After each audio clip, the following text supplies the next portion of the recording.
at exactly 2 a.m., my GPS recalculated for the fourth time and said the same thing it always did. Continue straight for 3 minutes. I glanced at the mileage counter. 27 miles. That's when I realized the pizza in the passenger seat wasn't cooling down. It was getting warmer, and the road ahead was breathing. Graveyard shifts have a way of thinning the world. Streetlights space themselves farther apart, gas stations close. Radio hosts whisper like they don't want to wake something. By the time I crossed the county line, the night felt unfinished, like reality had clocked out early and left only the infrastructure behind. The GPS had been acting strange all evening. Delays, spinning arrows, a calm synthetic voice insisting I was always 3 minutes away. When my odometer rolled to mile 27, the screen flickered. Static snapped through the speakers. The air inside the car changed. Not colder, not warmer, just emptier. That's when I saw the billboard. A rusted rectangle leaning inward, advertising nothing. The paint was so faded it looked like the message had been erased, not worn away. Beneath it, a bent guardrail curved gently toward the ditch, like it had bowed from repeated impact. 3 minutes later, still driving straight, still no turns. I saw it again. Same billboard, same guardrail, same angle of decay. I checked the rearview mirror. No intersections, no ramps, no sign I had looped. The GPS chimed softly. Continue straight. The smell hit me next. At first, I thought something was wrong with the pizza. That yeasty warmth, the comforting scent of baked dough and grease was fading. In its place crept something sharper, metallic, like ozone after a lightning strike. And beneath that, old copper, the kind of smell you associate with blood, but older. Oxidized, forgotten. I cracked the window. The smell followed me. Outside, the world had gone wrong.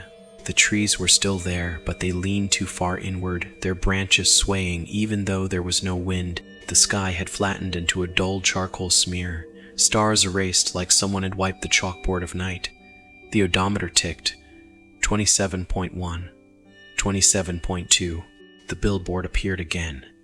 My hands tightened on the steering wheel. I told myself it was fatigue, monotony, the brain misfiring in the dark. That's when the GPS spoke again, but not in its usual voice. Lower, slower. You are almost there. The house shouldn't have existed. No driveway led to it, no mailbox, no power lines.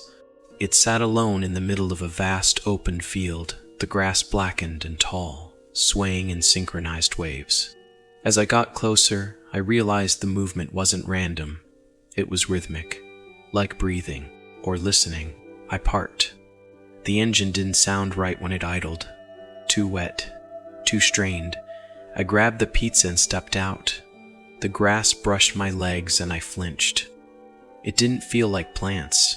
It felt like hair-coarse, dry strands dragging against my skin, as if the field itself were aware of my passing. The porch light flicked on before I knocked. The door opened. The customer stood there smiling, at least trying to. Their face couldn't decide on a shape. Features sagged and slid downward like softened wax. Eyes drooped too low, mouth stretching wider than it should have, skin folding into itself in slow motion. "Delivery," I said, because that's what you say when you don't know what else to say. They reached for the box. As they moved, their arm elongated, joints bending in the wrong places. The heat from them radiated outward, warping the air between us. Their fingers brushed mine. I almost dropped the pizza. Their touch was too warm. Not body warmth, something deeper. Like heat stored underground. Payment came next. They didn't hand me cash. They placed something heavy into my palm. Coins. Ancient, unidentifiable metal discs etched with patterns that hurt to look at directly. They pulsed faintly, as if holding residual warmth from some internal process. I wanted to drop them. I didn't. "Thank you," the thing said, though its mouth moved a second too late. words lagging behind intention. As I turned back to the car, I noticed something impossible. The grass behind me had already flattened, not trampled, smoothed, as if I would never walk through it at all. I sat in the driver's seat and exhaled, hands shaking. That's when I heard it.